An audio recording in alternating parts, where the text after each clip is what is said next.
오늘 아침을 여는 말씀은 누가복음 2장 36절부터 38절까지의 말씀입니다. 또 아셀 지파 바누엘의 딸 안나라 하는 선지자가 있어 나이가 매우 많았더라.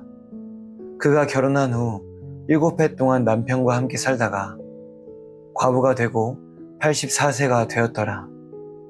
이 사람이 성전을 떠나지 아니하고 주야로 금식하며 기도함으로 섬기더니 마침 이때에 나아와서 하나님께 감사하고 예루살렘의 속량을 바라는 모든 사람에게 그에 대하여 말하니라. 누가복음 2장은 예수님의 탄생과 성장에 대한 이야기를 담고 있습니다. 우리가 잘 알고 있는 목자들이 찾아오는 이야기나 예수님께서 12살 때 성전에서 율법 학자들과 토론하는 이야기 등이 나옵니다. 오늘은 이 많은 이야기 중에서 한 사람, 한 이야기에 대해서 집중해 보려고 합니다. 바로 안나라는 선지자의 이야기입니다. 안나는 36절에 보면 아셀 지파 바누엘의 딸로 소개됩니다. 그는 결혼 초기에 남편을 잃었고 이후 성전에서 열심히 예배하고 기도하며 일생을 보냈습니다. 이 중에 한 가지 의문이 드는 부분이 있습니다. 바로 안나가 아셀 지파 사람이라는 것입니다. 아셀 지파는 이스라엘에서도 북부인 갈릴리 쪽에 있었고 사사기 시대부터 이방 민족들과 연합하여 우상 숭배를 했던 지파입니다. 어찌 보면 이스라엘 내에서도 굉장히 빠르게 타락한 지파입니다. 게다가 이스라엘이 북이스라엘과 남유다로 갈라진 이후에 북이스라엘 사람들은 예루살렘 성전의 존재를 완전히 잊고 살았습니다. 북이스라엘을 건국한 여로보암이 예루살렘 성전을 대체할 수 있는 종교 기관들을 세웠기 때문입니다. 그렇기 때문에 아셀 지파인 안나가 예루살렘 성전에 내려와 그 주변에 거주했다는 것은 참 이상한 일입니다. 하지만 이 어색함은 그가 보여주는 삶의 모습들을 보면 이해가 됩니다. 먼저 안나는 성전을 떠나지 않았습니다. 성전에서 살았다는 것이 아니라 날이 밝으면 성전에 오고 날이 저물면 나갔다는 것입니다.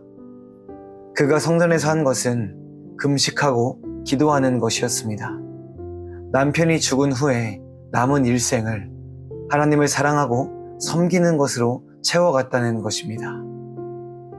안나가 아셀 지파이고 북쪽에 살던 사람임에도 불구하고 예루살렘 성전에 내려와 있었던 이유는 무엇입니까? 남편의 죽음이라는 슬픔을 겪고도 다른 곳에 눈을 돌리지 않고 성전 주변에 살며 기도하고 금식했던 이유가 무엇입니까? 이유는 단 한 가지입니다. 그가 하나님을 사랑했기 때문입니다. 우상 숭배의 땅에 살았고 성전과는 먼 땅에 살고 있었지만 하나님을 사랑하는 마음이 그를 움직였습니다. 남편의 죽음이라는 인생의 슬픔이 있었지만 안나는 그 빈자리를 하나님으로 채우기로 결단하였습니다.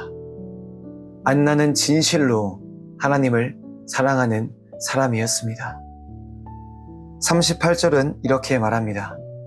마침 이때에 나아와서 하나님께 감사하고 예루살렘의 속량을 바라는 모든 사람에게 그에 대하여 말하니라.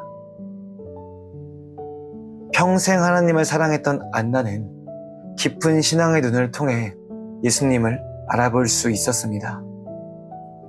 안나는 예수님께 나아와서 그분을 많은 사람들에게 소개합니다. 예루살렘의 속량을 바라는 사람들에게 예수님의 존재와 의미에 대해서 선포합니다. 예루살렘의 구원을 바라는 사람들은 어떤 사람들입니까? 현실의 절망과 답답함을 가지고 있는 사람들입니다.